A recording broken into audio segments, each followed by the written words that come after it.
ভারী বর্ষণ আর উজান থেকে নেমে আসা পাহাড়ি ঢলে আবারও নেত্রকোনার প্রধান নদ নদীর পানি বাড়ছে।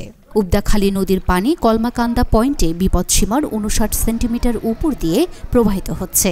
নদীতে পানি বৃদ্ধি পাওয়ায় নিম্নাঞ্চলে পানি ঢুকে প্লাবিত হয়েছে ৬৫টি গ্রাম।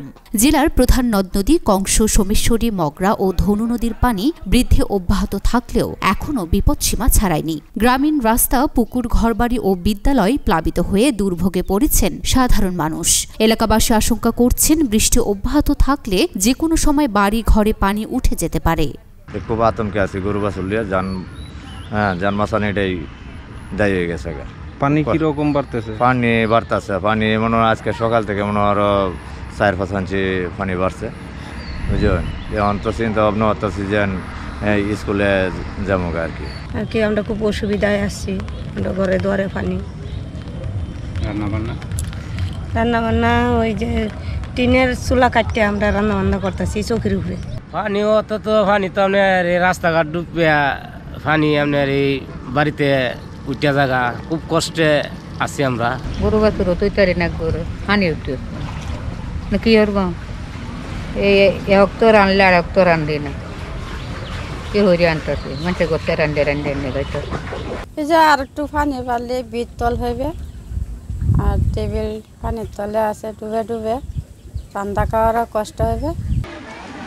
জেলা পানি উন্নয়ন বোর্ডের তথ্য অনুযায়ী জেলার সীমান্ত উপজেলা কলমাকান্দায় মঙ্গলবার বেলা ১২টা পর্যন্ত উবদাখালী নদীর পানি বিপদসীমার ৫৯ সেন্টিমিটার উপর দিয়ে প্রবাহিত হচ্ছে। পাশাপাশি পূর্বধলা উপজেলার কংস নদীর জারিয়া পয়েন্টে পানি বিপদসীমার ৬৩ সেন্টিমিটার, খালিয়াজুড়ি উপজেলার ধনু নদীর পানি ২৬ সেন্টিমিটার এবং দুর্গাপুর উপজেলার সোমেশ্বরী নদীর পানি দুর্গাপুর পয়েন্টে ১.৪৯ মিটার নিচ দিয়ে প্রবাহিত হচ্ছে। জেলা পানি উন্নয়ন বোর্ডের নির্বাহী প্রকৌশলী মোহাম্মদ সারওয়ার জাহান বলেন, সব নদীর পানি বৃদ্ধি পাচ্ছে, তবে উবদাখালী নদীর পানি বিপদসীমার উপরে বইছে।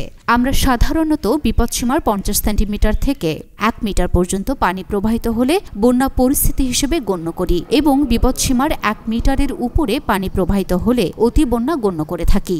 সেই হিসেবে কলমাকান্দায় বন্যা পরিস্থিতি তৈরি হয়েছে বলে ধরে নেওয়া যায়। কলমাকান্দা উপজেলা নির্বাহী অফিসার আসাদুজ্জামান ঢাকা পোস্টকে বলেন, এখন পর্যন্ত পানি বৃদ্ধি অব্যাহত রয়েছে, তবে বন্যা পরিস্থিতি এখনও তৈরি হয়নি। কলমাকান্দা সদর, বরখাপন ও পোগলা ইউনিয়নের প্রায় ৬৫টি গ্রাম জলাবদ্ধ অবস্থায় আছে। এখনও আশ্রয়কেন্দ্রে সরানোর মতো অবস্থা তৈরি হয়নি, তবে আমাদের ৫০টি আশ্রয়কেন্দ্র প্রস্তুত রয়েছে।